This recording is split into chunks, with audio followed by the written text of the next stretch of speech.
ఏకాదశి వ్రతం అనగానే కొన్ని మినహాయింపులతో వాయు పురాణం చెప్పినటువంటి మినహాయింపులను పాటిస్తూ ఉంటారు. తులసి దళం వేసిన నీరు తీసుకోవచ్చు. పసుపు వేయకుండా పెసరపప్పు బియ్యం కలిపి అత్యసరుగా వంటకం చేసి, అంటే గంజి వార్చకుండా సిద్ధం చేసిన అన్నాన్ని కాసింత అలాగే తిని హవిష్యము అని దాని పేరు. అలా కూడా ఉపవాస వ్రతం చేయవచ్చు. పళ్ళు తినవచ్చు, పాలు త్రాగవచ్చు, నువ్వులు బెల్లం దంచి కట్టిన ఉండలను తిని ఉపవాసం చేయవచ్చు. ఇలా అనేక ప్రత్యామ్నాయ మార్గాలను వాయుపురాణం చెప్పింది.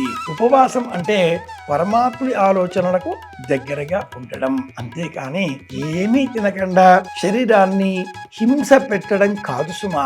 శరీరం పడిపోకుండా పరమాత్ముడి ఆలోచనలు చేసేంత శక్తి అందే విధంగా మనం ఏ పదార్థం తీసుకున్నా దోషం లేదు.